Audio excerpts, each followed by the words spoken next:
Jean, chapitre 4. Le Seigneur apprit que les pharisiens avaient entendu dire qu'il faisait et baptisait plus de disciples que Jean. À vrai dire, Jésus ne baptisait pas lui-même, mais c'étaient ses disciples qui le faisaient. Alors il quitta la Judée et retourna en Galilée.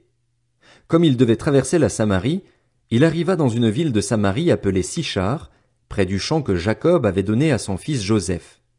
Là se trouvait le puits de Jacob. Jésus, fatigué du voyage, était assis au bord du puits. C'était environ midi. Une femme de Samarie vint puiser de l'eau. Jésus lui dit, « Donne-moi à boire. » En effet, ses disciples étaient allés à la ville pour acheter de quoi manger. La femme samaritaine lui dit, « Comment? Toi qui es juif, tu me demandes à boire, à moi qui suis une femme samaritaine? » Les Juifs, en effet, n'ont pas de relation avec les Samaritains.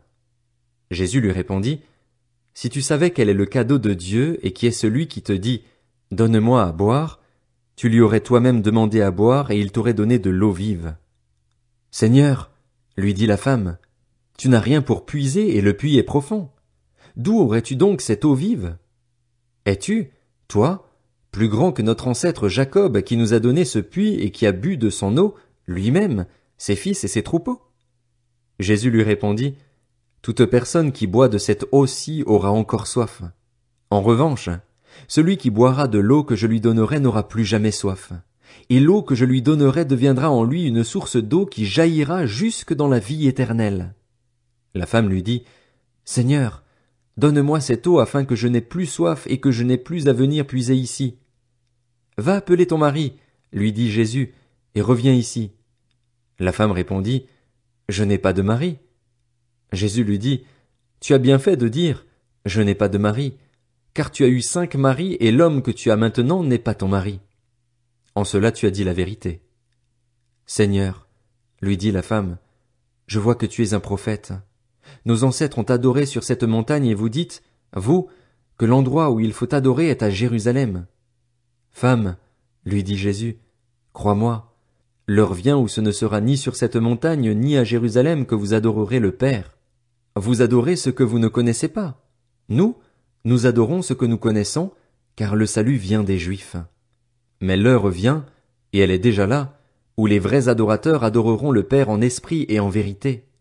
En effet, ce sont là les adorateurs que recherche le Père. Dieu est esprit, et il faut que ceux qui l'adorent en esprit et en vérité. La femme lui dit, « Je sais que le Messie doit venir, celui que l'on appelle Christ.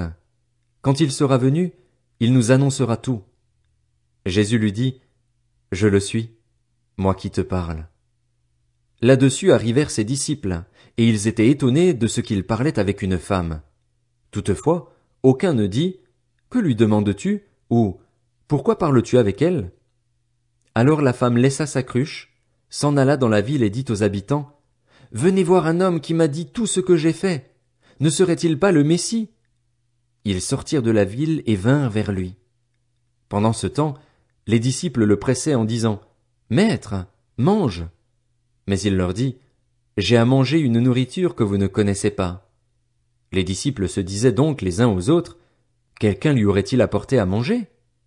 Jésus leur dit, « Ma nourriture est de faire la volonté de celui qui m'a envoyé et d'accomplir son œuvre. Ne dites-vous pas qu'il y a encore 4 mois jusqu'à la moisson? Eh bien, je vous le dis, levez les yeux et regardez les champs. Ils sont déjà blancs pour la moisson. Celui qui moissonne reçoit un salaire et amasse du fruit pour la vie éternelle, afin que celui qui sème et celui qui moissonne se réjouissent ensemble. En effet, en cela cette parole est vraie. L'un sème et l'autre moissonne. Je vous ai envoyé récolter une moisson qui ne vous a pas demandé de travail.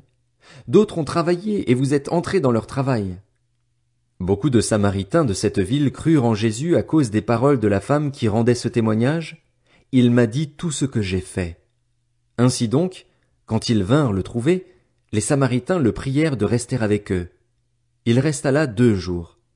Un bien plus grand nombre crurent à cause des paroles de Jésus, et il disait à la femme, « Ce n'est plus seulement à cause de ce que tu as dit que nous croyons, car nous l'avons entendu nous-mêmes et nous savons qu'il est vraiment le Messie, le Sauveur du monde. » Après ces 2 jours, Jésus partit de là pour se rendre en Galilée, car il avait déclaré lui-même qu'un prophète n'est pas honoré dans sa propre patrie.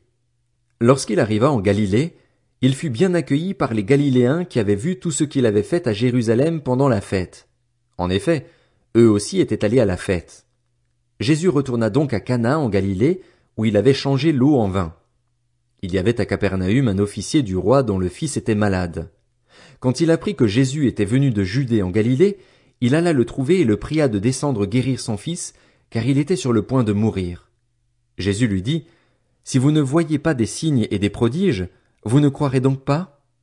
L'officier du roi lui dit, « Seigneur, descends avant que mon enfant ne meure. » « Vas-y, lui dit Jésus, ton fils vit. » Cet homme crut à la parole que Jésus lui avait dite et s'en alla.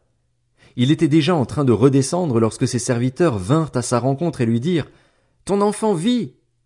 Il leur demanda à quelle heure il était allé mieux et ils lui dirent, « C'est hier, à 1 heure de l'après-midi, que la fièvre l'a quitté. » Le père reconnut que c'était à cette heure-là que Jésus lui avait dit, « Ton fils vit. » Alors il crut, lui et toute sa famille. Jésus fit ce deuxième signe miraculeux après être revenu de Judée en Galilée.